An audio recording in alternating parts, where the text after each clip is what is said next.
Today I'm visiting Lake Hudson Recreation Area, and Lake Hudson Recreation Area is located in Michigan's Lower Peninsula all the way down to the south in Clayton, Michigan, which is in Lenawee County.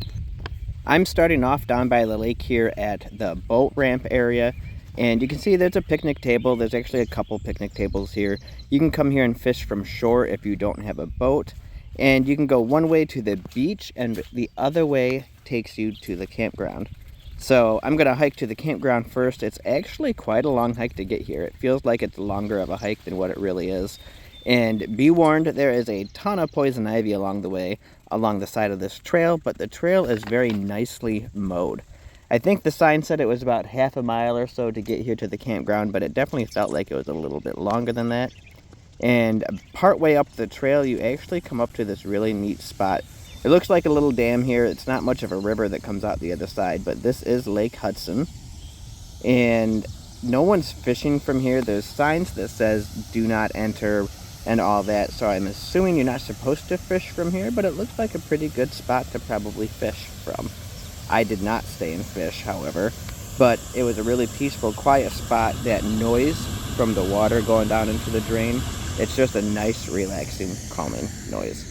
Looking off to the other side, you see the little bit of a river that's here. It's not much. Definitely don't know if there's fish there, but I'm going to keep going and hiking in this direction, and pretty quickly we're going to come up to the campground.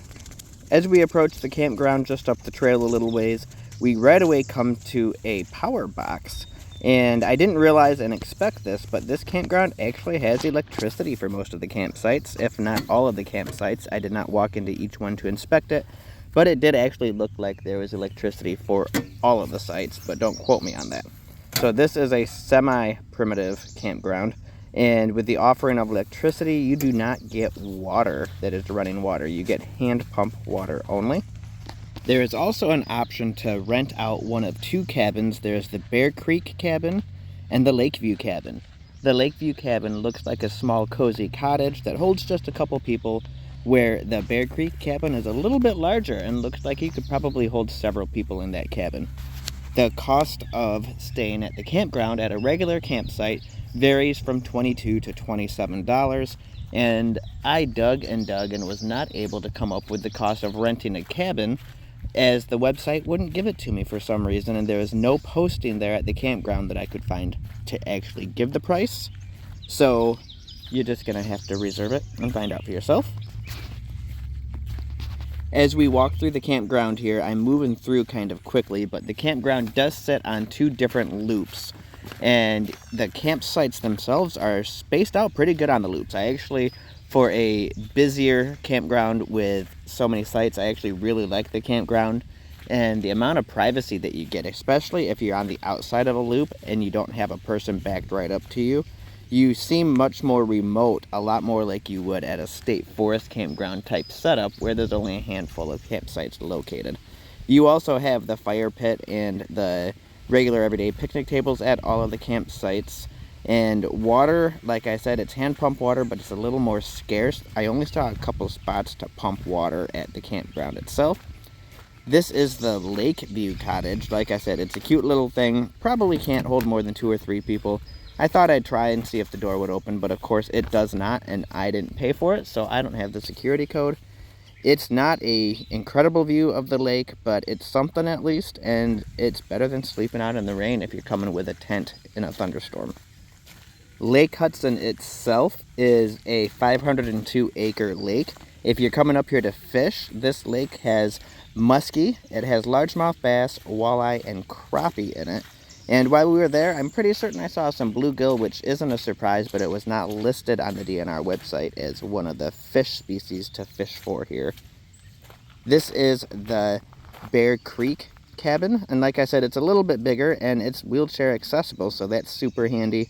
Again, I try to get inside, and I can't get inside this cabin. But you can see it's definitely laid out to be a little bit more space friendly. No smoking, of course, in the cabins. No pets allowed in the cabins. If you're looking to reserve these cabins or any of the campsites, you can reserve them by calling 800-447-2757. That number was 800-447-2757. The recreation area is actually really nice. It's pretty big. It's 2,796 acres in size, and even though it's a little bit of a drive if you're coming from up north, I'd say it's pretty worth it. It's one of the few campgrounds that are like this that I would actually consider staying at. Not only because there's muskie in the lake, but it just feels comfortable. It wasn't incredibly noisy. There weren't a lot of bugs around, and this is June when I'm here. So it just seems like a really nice campground. As you go around all the loops, the first loop is the one closest to the trail that leads to the boat launch. And then we're going to go around the second loop right now, and this loop actually seemed busier. I'm not sure why. I don't know if there was a real difference in them or not, but this loop had the majority of the campers at it.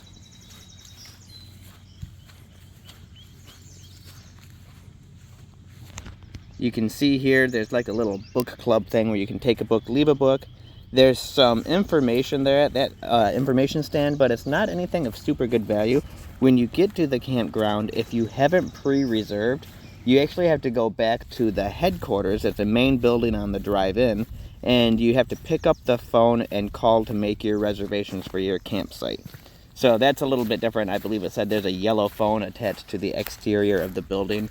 It probably feels much more like a state park if you go there after hours to reserve a campsite. Again, you can see as I'm walking through, the majority of these sites are really well spaced out. You're surrounded by trees and vegetation. Later in this video, you'll see there's actually things to do at the lake, so you don't just sit at your campground bored. It'd be a great spot if you're pulling a boat, as there's a boat launch not too far away. If you're bringing up canoes and kayaks, also it's a great little lake for that. I've been out here in a boat and in my kayak. It is definitely worth mentioning on that note that Lake Hudson is a no-wake lake only. The entirety of the lake is no-wake, so it's not somewhere to bring your jet ski or your speedboat. It's somewhere to come and relax and enjoy. Here's a quick look at what the outhouses look like. They actually look very up-to-date and new on the inside. The boards were new. It didn't smell in any of them. There's a quick glimpse at the self-registration instructions. I'm going to freeze it right there in case you want to zoom in. Easy steps, shouldn't be a problem for anybody. I'm going to continue around the campground here before we head back towards the boat launch.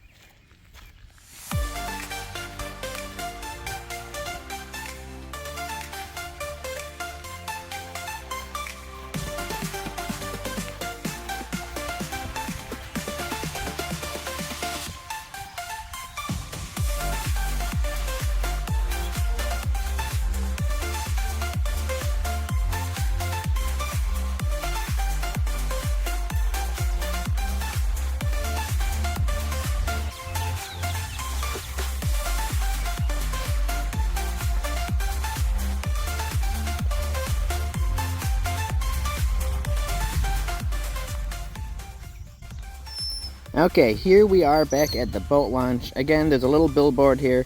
Not anything with any crazy information. There's a quick thing that talks about it being a no-wake lake. There's a poster to let you know that there's not only northern pike possibly in here, but there's also muskie, and it helps identify the difference. As I scrolled over there, there's plenty of parking for quite a few vehicles.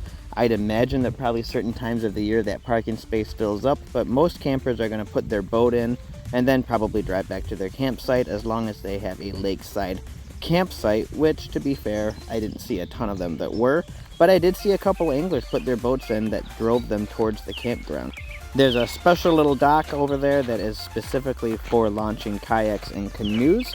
I've used them before. They're pretty handy. I went out kayaking on this lake and I did not use it in that instance, but they are definitely handy for somebody that's got a semi-tippy kayak that they're afraid to get in and out of the water with. I'm hiking this little bit of a lengthy trail here. It comes up to this little picnic area that's straight across from the boat launch, and kind of looking off in that direction, the beach is way over there to the right. You can see it's a little bit windy, not too bad. It's definitely a cloudy day. I'm actually out here when it's smoky from all the Canadian wildfires. It's not a gloomy day, it's a smoky day. There are some kids fishing down there by the shore, and it's pretty shallow right at the very beginning. The whole lake isn't super deep. The average depth, I would say, was probably around like 10, 12, maybe 13 feet. The deepest part of the lake that we found with our fish locator was 25 feet. Off from the boat launch area is a second trail system that's also very well maintained, but also plastered in poison ivy. And it brings you to the beach and recreation area. Something super neat right here at the very beginning is a kayak rental station that's completely done with your cell phone by scanning a QR barcode and paying online for your kayak. Once you pay, it actually unlocks the little cords that lock up the kayak and the paddles, and then you're good to go. However, I went through that process and I thought it was a little pricey just for a couple hours of kayaking. You can see here the recreation area is actually pretty large. There's several picnic tables and a couple different gazebos and quite a large beach. Today that I'm out here isn't an incredibly warm day. I think it got into like the low 70s, and the campground's not packed, so the beach area itself doesn't have anybody here. It was a great opportunity to come down and take a quick look at it.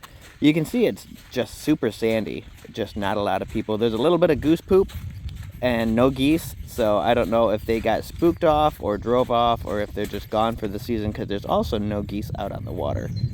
There is a life raft right there and a little life vest - ring to throw out if somebody needs assistance out in the water, but there is no lifeguard on duty. You can see there's some charcoal grills strategically placed around, and then a couple of these little covered picnic tables. I called them gazebos. They're not really gazebos. They're more like a sunscreen over a couple of these picnic tables. Kind of something neat there. But coming off of this huge recreation area that also offers lots of parking if you drive in, is this sign for another trail that leads to the pavilion. I'm going to slow it down and play it backwards here, and then I'm going to freeze the frame. You can clearly see that sign says pavilion, 0.1 miles in this direction. I can tell you the hike had to have been closer to a mile.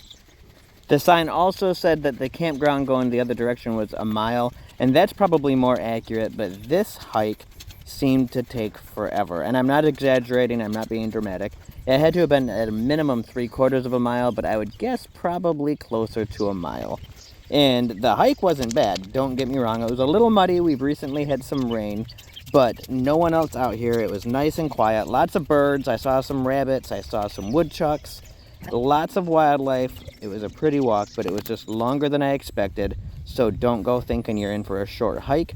This is the pavilion that it's talking about. It seems like a great spot to have a picnic. There's a really big parking area up here, and what else is super neat about this is Michigan State Park's first dark sky area. This is an area you can go to at night and you can't see any lights from town, you can't see any lights from nearby vehicles. It's considered a dark sky preserve, and I didn't stay here late enough to see it, but there's some dark sky information, some information on the stars and solar system. Overall, Lake Hudson Recreation Area seems like a great place to hang out and stay, especially if you're looking to do some muskie fishing.